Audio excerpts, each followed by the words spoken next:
होती त्याच्यात सुद्धा चौकशी झाली, पण साध्य काय झालं, कोणाला अटक झाली, कोण जेलमध्ये गेलंय, तर काहीही होत नाही. हे लोकांच्या डोळ्यात धूळफेक करण्यासाठीच हे सगळं बोललं जातं, त्यातनं साध्य काही होत नाही. म्हणून जोपर्यंत ठिय्या आंदोलन देऊन यांना अटक होत नाही अशी भूमिका कोणी घेणार नाही.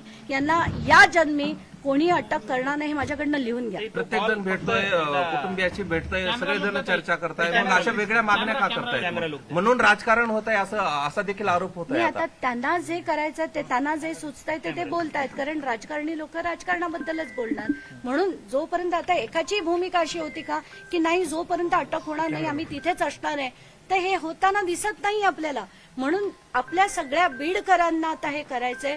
बीड, जालना, पूर्ण मराठवाडा इथे आला पाहिजे की जोपर्यंत धनंजय मुंडे राजीनामा देणार नाहीत आणि जोपर्यंत वाल्मिक कराड यांची अटक होत नाही तोपर्यंत आम्ही बीडमध्ये ठिय्या आंदोलन करणार, हीच भूमिका खरी. बीडच्या गुन्हेगारीबद्दल तुम्ही अनेक ट्विट केलेले आहेत. खंडणीचा गुन्हा दाखल आहे आणि हत्येचा गुन्हा वेगळा आहे, मग त्यामध्ये ते आरोपी नाहीये. काय आपली ह्या संदर्भातली काही वेगळी मागणी असणार? मी सोडा, फडणवीस स्वतः अधिवेशनात म्हणाले की आम्ही मको का लावणार आहे, आणि तो का लावणार आहे, कारण याच्यात जे जे संबंधित लोक असतील त्यांच्यावर तो कायदा लागला पाहिजे आणि त्यांना सुद्धा अटक झाली पाहिजे. आणि हे थेट नाव त्यांनी घेतलं होतं, आम्ही तर घेतलं खूप त्याच्यानंतर. कारण जर मुख्यमंत्री आणि गृहमंत्रीचे म्हणत असतील तर आपल्याला त्याच्यातली काहीच माहित नाहीये. पण जर त्यांना वाटत असेल की त्यांची पण काहीतरी कुठेतरी हात आहे त्याच्यात, तर म्हणूनच ते म्हणाले असं. ऑडिओची रेकॉर्डिंग आपल्याकडे आहे, ती एकदा ऐकवता का? हो नक्कीच, का नाही.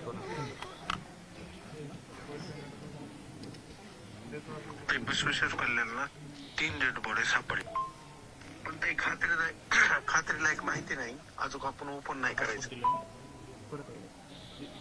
ते बसवेश्वर कल्याणला 3 डेड बॉडी सापडली, पण ते खात्रीलायक माहिती नाही, अजून आपण ओपन नाही करायचं. हे कुणाचा फोन आहे, कुणी केलेला आहे? हा एका व्यक्तीने काल रात्री 11:15 फोन केले, आधी फोन केले. माझा व्हॉट्सअप कॉलवर माझे अननोन नंबर सायलेन्स होतात म्हणून त्यांनी व्हॉइस मेसेज टाकले. आणि महत्वाचं म्हणजे जसं मी व्हॉइस मेसेज उघडला त्यांनी पहिले 2 मेसेजेस डिलीट केले, पण तिसरा आणि चौथा होता तो मी आधी एसपींना पाठवला आणि मग मी तो ओपन केला. म्हणून माझ्याकडे ते 2 मेसेजेस राहिले जे मी तुम्हाला आत्ता ऐकवले.